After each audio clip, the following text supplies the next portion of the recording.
Hi guys, welcome to the channel. This is what if Naruto has true potential. Before we start, remember to like and subscribe to help the channel. Also check the description for the creator of the fanfic. Chapter 31. The Will of Fire, Die. Shukaku screamed at the Jinchuriki. The giant Tanuki had charged them, attempting to ram the three shinobi head-on with all of his weight. Naruto, Han, and Roshi managed to jump out of the way, avoiding his attack.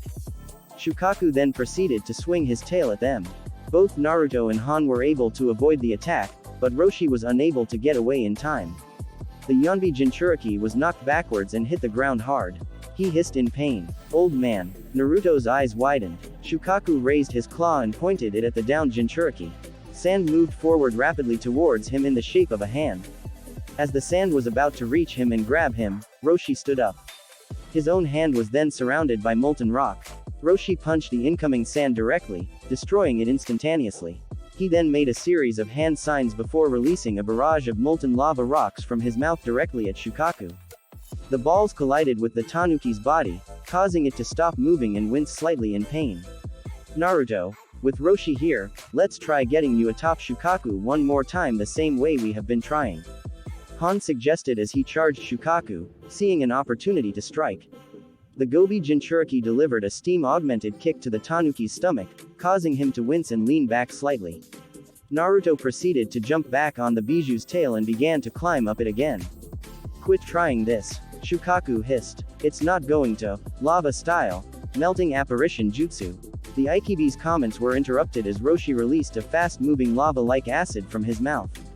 The acid made direct contact with Shukaku's body, causing it to shout in pain from the burning. Shukaku seems to be sensitive to high temperatures, for some reason. If Roshi keeps attacking him like that, and I join him, then maybe we can make enough of a distraction for Naruto to attack Gaara. Han rationalized his plan. He then lowered the mask on his face before making his own set of hand signs. Boil style. Skilled mist jutsu. Han breathed out a corrosive, steam-like mist from his mouth that moved through the air rapidly. The mist collided with Shukaku's body at the same location Roshi attacked him at. Fucking hot. Shukaku cursed, closing his eyes further. Both Iwa Jonin continued to attack the Aikibi with their jutsus, applying as much heat as they could and keep him distracted. Naruto took advantage of Shukaku's stunned state to continue climbing the Biju's body. The Kyubi Jinchuriki was past his back and was about to start climbing the Tanuki's neck. Quit it already. The Aikibi growled. Shukaku lifted his foot before slamming it on the ground. Sand spikes developed under the ground, directly beneath Roshi and Han. The two Jinchuriki weren't able to get away in time and were impaled immediately by the rising sand spike. Both Roshi and Han gasped in pain and both Jinchuriki proceeded to cough up blood. They attempted to pull themselves off the spike, but found themselves unable to do so. The sand was seemingly holding them in place on their spikes. Now that the Iwa shinobi were no longer distracting him, Shukaku turned his attention to Naruto. The blonde had now managed to get up past his neck and was now running on his head towards Gaara's body. The Biju narrowed his eyes. Sand on his head rushed forward and quickly grabbed Naruto's body. Shukaku then tossed the Konoha shinobi off his head towards Han and Roshi. Sand Shuriken. The Biju made a throwing gesture with his claw, releasing multiple shuriken made of sand. The weapons collided with Naruto's body, pinning the Kyubi Jinchuriki on the ground in between Han and Roshi. Blood started to pour out from his arm and legs, the locations where the shuriken hit. The blonde cursed quietly from the pain. Now, let's see if I can kill all three of you at once. Shukaku grinned as the Biju opened his mouth and started to prepare his Baijudama. Roshi, use more of my power now, or you are going to die. The Yonbi roared in Roshi's head. Han, I know you normally don't like hearing my input, but now is not the time for arguing. Use another tail's worth of my chakra to defend yourself. The Gobi ordered his Jinchuriki. Both Iwa Jonin accepted the words from their Biju and channeled more of their chakra. Another tail of chakra developed on their chakra shrouds, bringing Han to 2 tails and Roshi to 3 tails respectively. Upon receiving this extra chakra, both shinobi went through a series of hand signs. Ninja art. Steam barrier jutsu. Lava style. Melting apparition jutsu. Han released a massive amount of steam from his furnace that surrounded the 3 Jinchuriki and formed a defensive dome around them. Roshi, in addition, breathed out the lava-like acid. Instead of attacking with it, however, Roshi made a gesture with his hands and expanded it. The lava-like acid surrounded the group underneath the steam, forming another protective wall. Once Shukaku finished charging his attack, he released his Baijudama. The sphere of black and white chakra collided with the defenses released by Han and Roshi. Both Jinchuriki continued to release more steam and lava, trying to strengthen their defense and prevent the attack from colliding with them. Roughly a minute passed by before the Baijudama finally faded away. With the jutsu no longer attacking them, Han and Roshi released their defensive jutsus. When the steam and lava disappeared, they, along with Naruto, were completely unharmed from Shukaku's attack. How? That's not possible. Shukaku shouted in surprise. Taking advantage of Shukaku's surprise, Han and Roshi released more steam and lava that quickly surrounded the sand spikes that held them down and the shuriken that were holding Naruto down. Their techniques caused the sand to dissipate, freeing all three shinobi. Both Iwa Jonin, however, were starting to look exhausted. Holding back that attack of his took more out of me than I thought, even with the Gobi's extra chakra, Han commented in between heavy breathing. Same. I don't know if I could do that again, Roshi mentioned. Naruto closed his eyes in deep thought as he tried to piece together something that they could do to Shukaku. Their strategy so far of having Naruto climb the Bijuu's body while Han and Roshi distracted him had failed 3 times. Even though the Uzumaki was getting closer each time, it wasn't enough. They couldn't afford a 4th failure. There needed to be another way to reach Gaara and wake him up. Wait, another way? Naruto's eyes widened as a thought entered his head. Maybe that'd work. We're approaching this the wrong way. The Kyuubi Jinchuriki spoke up, getting the attention of the Iwa Jonin. We're way too focused on trying to move up Shukaku and get to Gaara.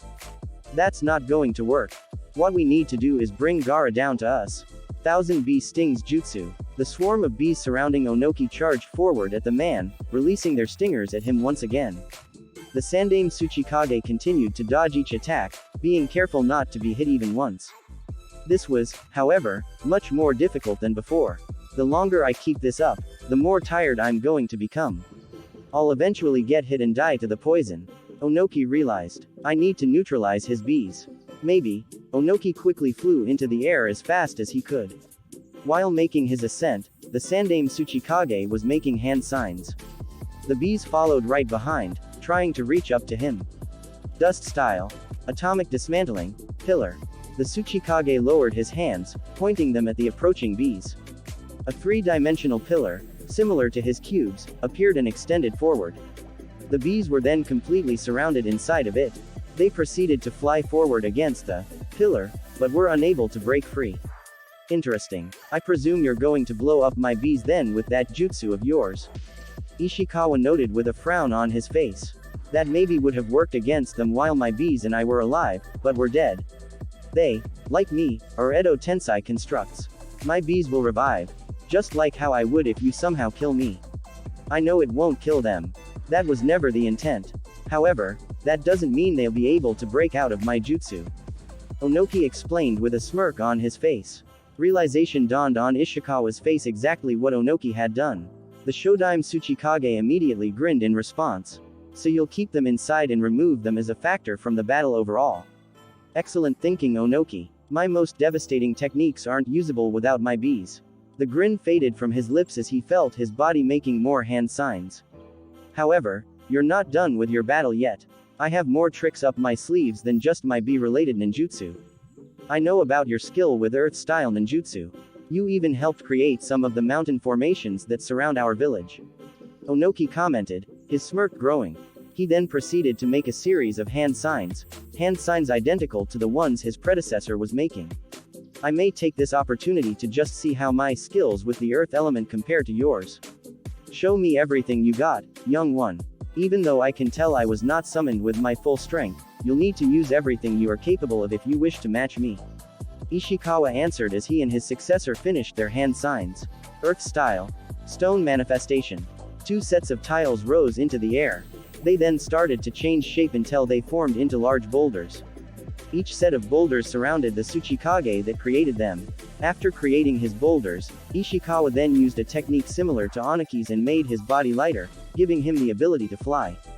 The Shodaime Tsuchikage flew into the air, with the boulders surrounding him. He then faced Onoki directly. Both shinobi said no words.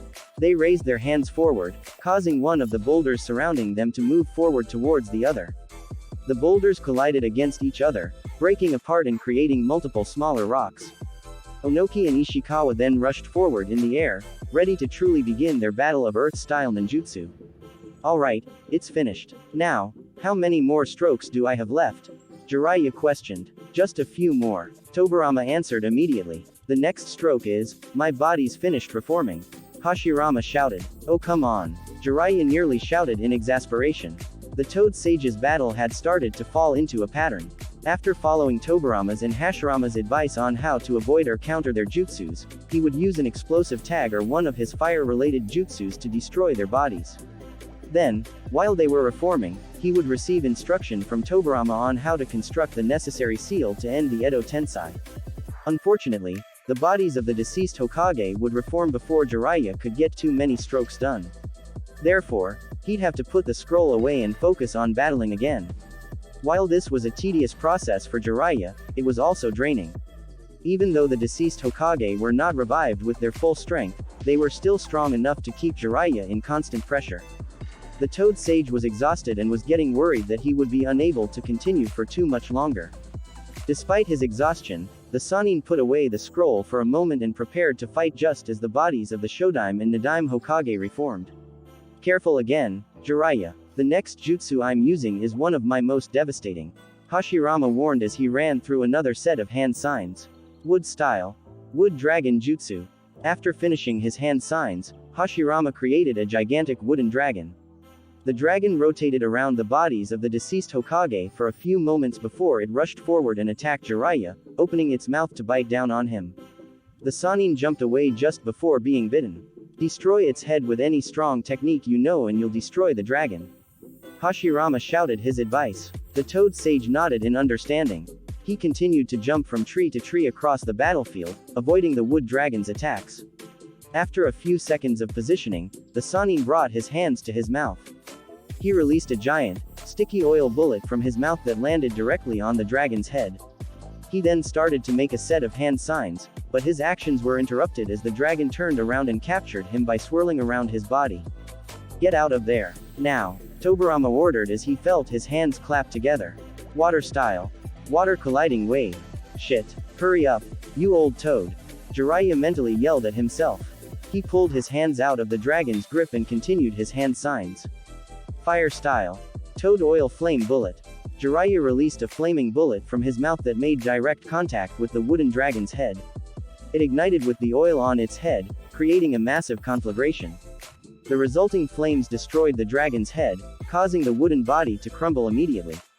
Now that his body was freed, Jiraiya was able to react to the approaching, colossal wave released from Tobirama's jutsu. The Toad Sage jumped out of the way in time and proceeded to move across the battlefield as Tobirama continued to control the wave, causing it to chase the man. They're exhausting me. It's taking everything I got to dodge or defend myself from their attacks. I have to do more than just destroy their bodies. I need them immobile. Jiraiya realized. I never used it in combat before, but I suppose it's about time I try and finally use it. Jiraiya jumped forward towards Hashirama and Tobirama. The two immediately got into stances, ready to fight him head-on. The Toad Sage, however, jumped away again before they could land a punch on them. He landed right behind them and placed two sealing talismans with the kanji for fire on their backs. Once the talismans were placed, he made a singular hand sign. Fuinjutsu. Spinning flame restriction. The sealing talismans lit up, releasing massive flames that surrounded the skin of the deceased Hokage. The flames held both of them in place while, at the same time, burning into their skin. Both Hashirama and Tobirama attempted to move, but found that they were unable to. The flames are doing more than just burning. They are preventing us from moving our bodies at all. They're holding us in place. Hashirama noted with excitement. The Shodaime Hokage, due to his wife Mito, had a fascination with interesting Fuinjutsu. What an incredible technique. Just designed it. This is its first tested battle. Jiraiya acknowledged. Regardless, I don't have time to talk about it. The flames in the tags are limited and will get extinguished eventually.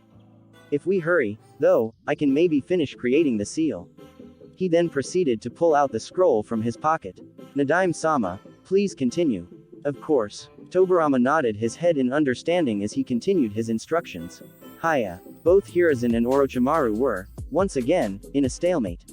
The Sandaime Hokage's staff and his former student's sword were colliding against each other, with both men trying to overpower the other. Their fight was starting to drain each other. Hiruzen had cuts all over his body, from his cheek to his leg. Orochimaru was also bleeding from wounds he received from Hiruzen's staff and jutsus all over their body. Both men were breathing heavily from their never-ending fighting. I'm impressed you've lasted this long, Sarutobi-sensei, but the battle will end shortly. You'll die soon. So will Onoki and Jiraiya. And so will your precious Konohagakure. Orochimaru laughed maniacally. I would not underestimate us, Orochimaru. Hiruzen replied. I'm not. I would never make such a mistake. I see the world in a logical manner. Something you fail to do, Sarutobi-sensei. You, along with the ideals of your precious village, have grown old. And everything old must die eventually. His student noted in response. I'm just accelerating the process of your death. You're right, I'm old. And one day, I will die. Probably someday within the next few years. The Sandaime Hokage admitted. But you're a fool to think my village will die by your hand. No matter what you may do, nothing will stop Konoha so long as the shinobi here possess the will of fire. Fire style. Fireball Jutsu. Within the stands of the Chunin Exam Stadium, Hatake Kakashi and Uchiha Sasuke released massive fireballs directly at approaching Oto and Suna shinobi. Many of the ninjas that were approaching them were unable to get away from the approaching fire and were hit head-on by the jutsus. Many died from burns almost immediately after.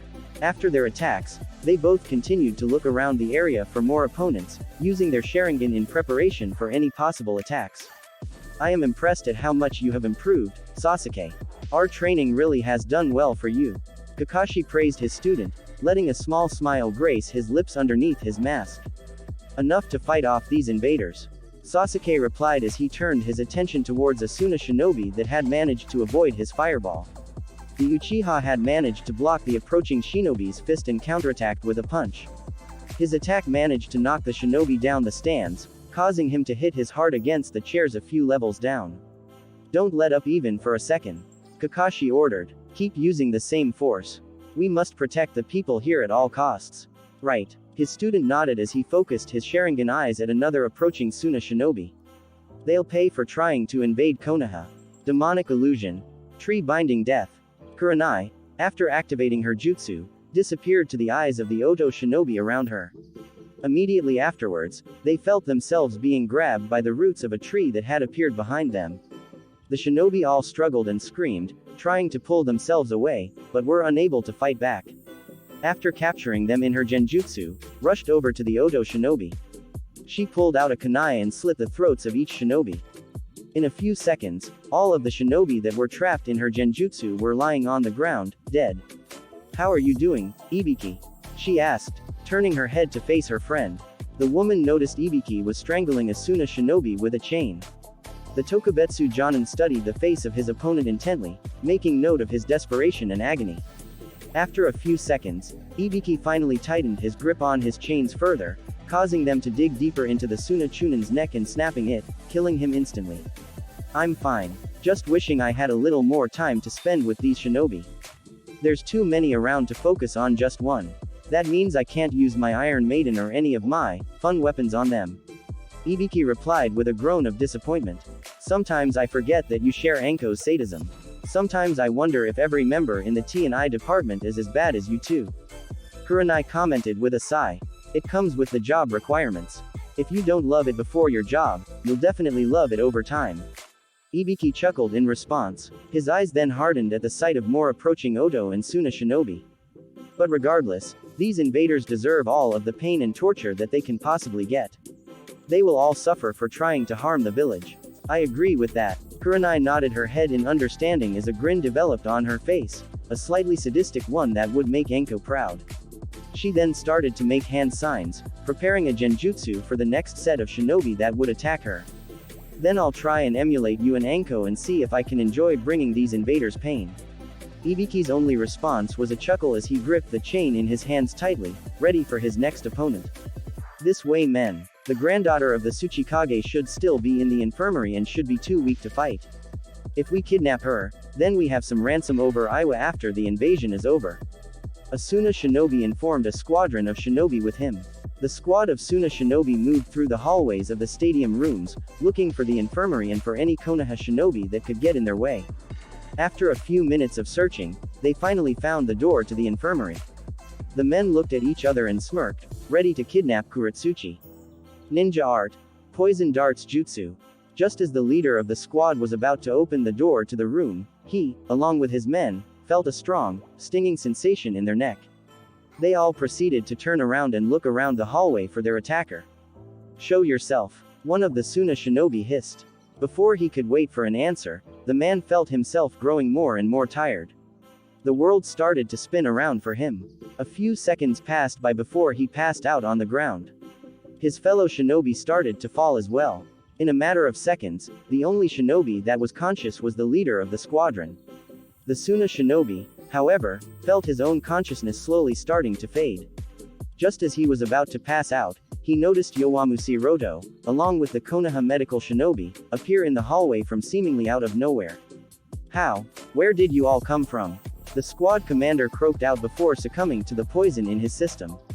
"We've been here the whole time," one of the medical shinobi commented, shaking his head in disgust. "I'm surprised that not even a single shinobi in this squad sensed any of us. I suppose it says something about our skill that we all fooled a whole squad." Another medical shinobi noted with a chuckle. He then turned his attention to Roto. "Good job on your own stealth, kid. Keep developing that and I have no doubt you'll become one of the best shinobi your village has to offer." "Thank you, sir." Roto bowed in gratitude after receiving the compliment. He then walked over to one of the bodies of the unconscious Suna shinobi and pulled out a kunai and pressed it against the shinobi's throat. "Anyway, we should kill them now before they wake up. Then get back into position if another squad comes running down this hallway." The medical shinobi around him nodded and pulled out their own kunai. Together, the group slit the throats of all the unconscious shinobi. Once they had finished, they each activated a jutsu and appeared to seemingly become invisible. They all looked around the hallway, waiting for another set of shinobi to come by. "Suna and Oto, send another squad. I'll make sure they fail," Roto told himself, trying to make himself more confident. "Not a single one of you will get to one of my teammates. I'll make sure of that." In the center of the Chunin exam stadium, Anko and Baki were continuing their taijutsu fight. Anko ducked, avoiding a punch by Baki, and proceeded to do a sweeping kick. The Suna Jonin jumped and moved backwards to avoid her attack. The Konoha Tokubetsu Jonin proceeded to charge him again, trying to land a punch. Baki blocked her fist with his arm. His action caused him to wince from the burning pain of Anko's flare aura. "This is getting nowhere. I have her right next to me. I need to take advantage of this and win," Baki told himself. He resisted the pain and proceeded to grab Anko's arm with his right hand, pulling her closer to him. He then raised his left hand upwards. Blade of Wind Hurricane. The Suna Jonin released heavily concentrated amounts of wind from his hands. The winds combined together into a hurricane-like storm that surrounded both him and Anko. The winds blew through the area, cutting into anything they made contact with.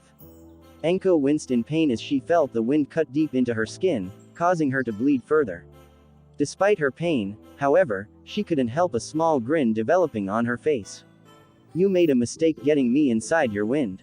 This jutsu may have been strong enough to extinguish my flames from the outside, but from the inside. And up so close to the winds?" she questioned to herself as she made hand signs. Fire style. Dragon Flame Jutsu. Anko breathed out a massive amount of fire from her mouth that hit the hurricane-like winds around her. The impact of the jutsu caused the winds to become inflamed, creating a massive tornado-like firestorm surrounding both shinobi. "What?" Baki's eyes widened at the sight. Fire style. Widespread ruin. The firestorm surrounding both Baki and Anko closed in on them, completely encasing the two of them in the fire. Due to the aura of flames that had surrounded her, Anko did not feel any burns or pain from the fire around her.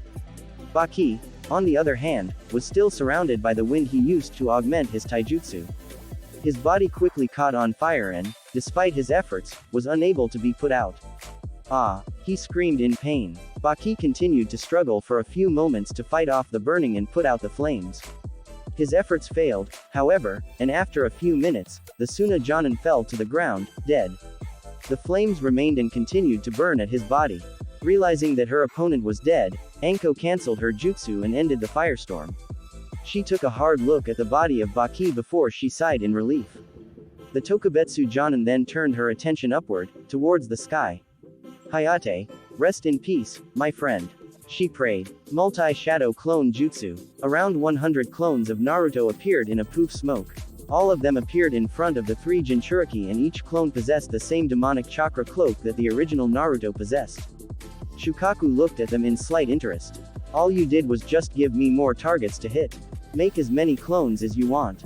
You're just wasting your time. The Biju taunted as he made a throwing gesture with his claws.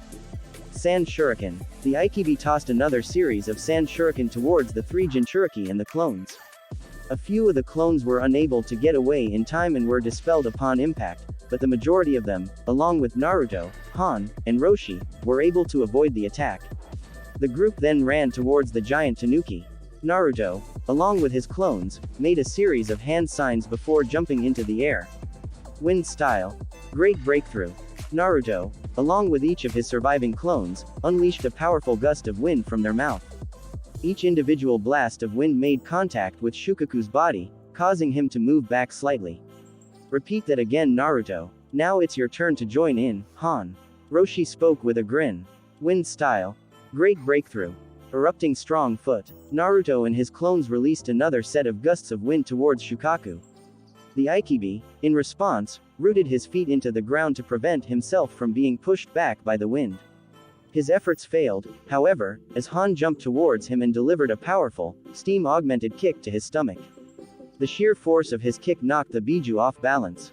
He was then knocked back further by the wind released from Naruto and his clones. The Biju was struggling to remain standing. And now it's my turn. Naruto, start hurrying over towards him. Roshi called out to the Konoha Genin. He then took a step forward, slamming his foot hard onto the ground. Lava style. Plume eruption. The ground underneath Shukaku's body started to crack. A tall lava plume shot out, making direct contact with the off-balance Tanuki. While the lava did burn the Biju and cause slight pain, the sudden impact forced the Tanuki to fall to the ground, creating a massive crater upon impact. Seeing the opening that he had been looking for, Naruto had his clones grab his body and toss him over towards the fallen Shukaku. He reached the Biju fast, landing on his head. He then hurried over as fast as he could towards Gaara's sleeping body at the top of his head. I have to hurry before Shukaku wakes up. I have to hurry. Naruto repeated this mantra to himself as he finally reached Gaara. He raised his fist as he made the final steps towards him. Wake the fuck up. Naruto's fist made direct contact with Gaara's face. The force of his attack caused the red-haired Genin's eyes to open up as he registered the pain. He was now wide awake and looking at Naruto in disbelief. I am possible, Gaara mumbled. Upon the awakening of Gaara, Shukaku's body started to fall apart. The Tanuki was starting to re-enter the conscience of his Jinchuriki. No, this can't be happening. I was just released. Shukaku screamed. Despite his protests, the Aikibi was unable to do anything. The sand body started to disappear and his mind returned to his Jinchuriki. In a few seconds, Shukaku vanished from the world around him, leaving the 4 Jinchuriki alone on the battlefield. It's finished. Jiraiya sighed in relief as he studied the scroll in his hand one last time, making sure all of the strokes looked perfect. There could not be a single mistake with anything if he wanted the jutsu to work. To break the seal, you need to make the hand signs for Edo Tensei in reverse, and then tap the seal on the scroll. The hand signs are dragon, dog, snake, then tiger.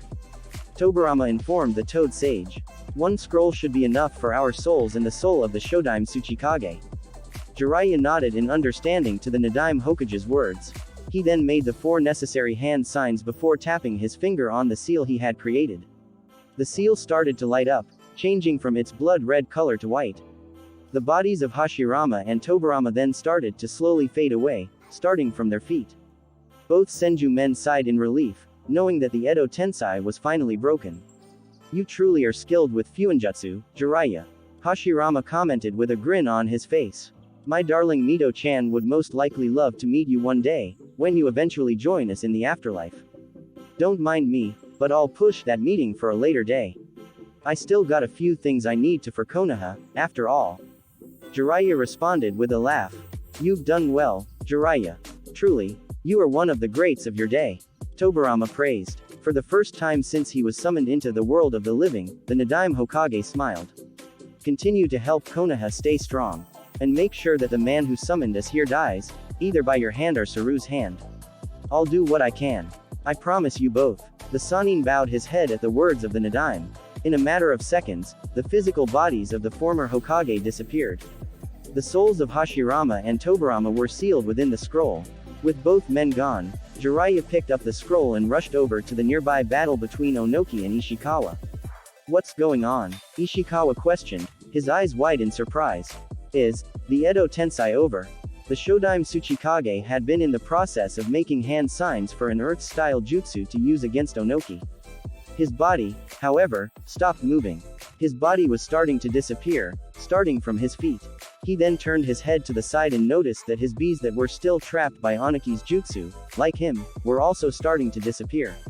Onoki took a second to turn his head and noticed Jiraiya standing to the side of their battle. The Sandaime Tsuchikage grinned in response.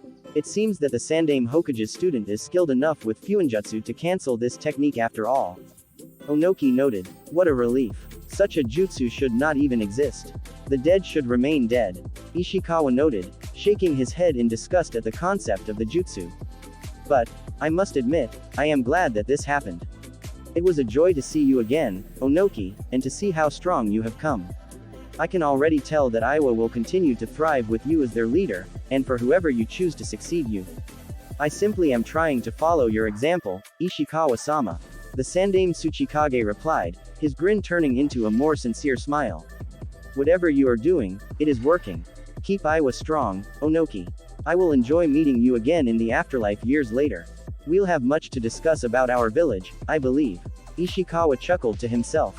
A few more seconds passed away before Ishikawa's body completely disappeared. His soul joined the souls of Hashirama and Tobirama within Jiraiya's scroll. With the deceased cage gone, Jiraiya and Onoki headed towards Orochimaru and Hiruzen, ready to assist the Sandaime Hokage in his fight. What? Orochimaru's eyes widened as felt the connection with the deceased cage vanish. Where? How? It seems you realize exactly what's happened, haven't you? Hiruzen spoke with a grin on his face. Konoha will not fall to you, Orochimaru. Jiraiya and Onoki-san defeated the Edo Tensei summons. My shinobi are surely defeating yours. This invasion was a mistake on your part. Taking advantage of Orochimaru's shock, Hiruzen pushed back further with his staff. He knocked Orochimaru back, causing the sword to fall out of his hands. The Sandaime Hokage reacted quickly and swung his staff again at the sword, knocking it further away from their battle. How did all of this happen? Everything was calculated perfectly. Orochimaru hissed in his head. Too many unforeseen variables, the presence of Iwagakure, Onoki's decision to fight with Konoha, the inability to remove the thoughts of the former cage, had arisen and made his plans fall apart. I'm not dying here. The invasion is, henceforth, aborted. I have to get out of here, with the right distraction. Release the barrier, Orochimaru shouted to his subordinates. He then immediately bit his thumb before slamming it on the ground. Summoning Jutsu. Just as the Sound 4 removed the barrier around the balcony, a massive purple snake with black rings along its body appeared on the balcony. The snake surrounded Orochimaru's body and looked around at the people around him. Manda, consider this whole village a sacrifice to you and your kind. Take as many lives as you wish. Orochimaru informed the snake. You were generous with this selection, Orochimaru. The snake, Manda, hissed as he continued to look around. Due to his height, he could see well into the village and could, therefore, see many people. This is a worthy sacrifice. Spend as much time here as you please. The snake Sannin smirked as he started to jump away from the battlefield, along with the Sound 4. Jiraiya quickly moved to follow Orochimaru and his subordinates, but he was stopped by Manda. The giant snake slammed his tail into Jiraiya's body, knocking him backwards on the balcony. You're Jiraiya, are you not? I can smell the damn odor all toads have. You reek of Gamabunta, in particular. Manda commented in disgust. You'll be my first target here. Shit. Jiraiya cursed in his head. Jiraiya, Onoki-san, I ask that you two remain here. Please, defeat Manda and prevent him from killing any of the people in this village. Hiruzen requested. I take it you're going after your student. Onoki asked. I'm not just going after him. I am going to kill him. The Sandaime Hokage replied sharply, gripping his staff tightly in his hands. With those words, Hiruzen followed behind Orochimaru and his subordinates. Onoki and Jiraiya were left behind. The two men exchanged a look between each other before they both nodded. Are you going to summon any of your toads to deal with this guy? Or are you going to be like me and fight him the old-fashioned way, by yourself? Onoki asked the Sannin is prepared to fight the snake. I'd normally not pass up the offer and would give him a fight by myself, just like you, but this is Mando we're talking about. I feel Gamabunta would kill me if I didn't give him the opportunity to get even and kill the snake. Jiraiya commented with a smirk as he bit his thumb. Manda. Enko's eyes widened in surprise at the sight of the boss snake atop the balcony. The Tokubetsu Jonin's eyes narrowed at the giant snake as she prepared to engage it. Before she could jump up and help with the fighting, she noticed 5 figures jump off the balcony and head towards the forest and the village exit. Her eyes focused on them and narrowed further. The curse mark on her neck reacted at the mere sight of the figures. She knew immediately who was in that group. Orochimaru, she hissed internally. The woman noticed another figure jump off the balcony and follow them. She recognized the man as Sarutobi Hiruzen. At the sight of her Hokage chasing Orochimaru, Enko quickly started to follow. She pulled out a soldier pill from her pocket and put it in her mouth in preparation for the upcoming battle. 5 against 1 is not good odds, Hokage-sama. I'll help out in any way I can. Enko told herself. She moved right behind the group, trying to catch up to them. Orochimaru. Manda wasn't able to distract them all. Sarutobi's following us. Orochimaru nearly growled in his head. I need him to be distracted more so I can get out of this village. The Hokage is approaching us. I need you 4 to engage him and distract him. The snake Sannin spoke to his subordinates. Orochimaru-sama, one of his subordinates, Kidomaru, blinked in confusion. The very idea of fighting the Sandaime Hokage without Orochimaru was akin to a death sentence. This is not a suicidal order. I know that fool of a leader. He won't try and kill you because he thinks you all could give him information on me. He'll imprison you, yes, but won't kill. I need you all to distract him so I can flee. Once I am out of the village, I will order Kabuto to break you 4 out and get you out of the village. Just make sure that monkey and I do not fight. He will try and kill me and I die, then he will have no reason to spare your lives as well. We understand, Orochimaru-sama. Another subordinate, Sakin, responded. Everybody, let's do this. The Sound 4 proceeded to stop moving and prepared to engage the Sandaime Hokage once he arrived. Orochimaru, on the other hand, continued to move towards the exit of the village as fast as he could. I wonder if I'm right about Sarutobi sparing them. It wouldn't be much of a loss to lose those 4, but I would have to go and recruit more shinobi to take their place. Orochimaru thought about the situation in his head. He then started to grit his teeth in anger. I'll need to improve my own skills before I come back. I need to make sure I know enough jutsu to account for any variables coming up again. A few seconds passed by before Orochimaru stopped gritting his teeth. Instead, a grin developed on his face. But I suppose it doesn't matter. In the end, I accomplished my original goal and sowed the seeds for Sasuke to come to me. I'll have my next body soon enough and will be one step closer to my goals. Orochimaru continued on his pursuit out of the village, uninterrupted. He could feel Sarutobi's presence no longer following him, meaning that the Sound 4 were distracting him. He could, however, feel another presence starting to follow him. The person was moving towards him at a rapid rate. He could also feel a small trace of his own chakra within the person. Realization dawned on Orochimaru's face about who was approaching him. So, she wants to engage me, I guess. He realized. The snake Sannin debated in his mind whether he had the time to truly fight the target approaching him. However, the figure continued to get closer. The question was answered for him. He was going to have one more fight before he could get out of the village. Orochimaru stopped moving and stood on the ground in the middle of the clearing. A second passed by before his pursuer arrived. Enko-chan, it's been a while, hasn't it? Orochimaru questioned with a chuckle. I wish we could have met under better terms, but I'm in a bit of a rush. We're just going to have to make this quick. Mitarashi Anko did not give an immediate response to her former teacher. Instead, she made a few hand signs, using her ninja art, Flare Aura. Her body was completely surrounded, once again, by red flames. Once her jutsu was complete, she glared at Orochimaru, her eyes containing nothing but hate and anger that had been building up for years. If you're busy, I'll make this as quick as I can. Anko hissed. Orochimaru, Today is the day you die. Thanks for listening. If you want the next part of this video, be sure to like, subscribe and comment and hit that bell notification. See you next time.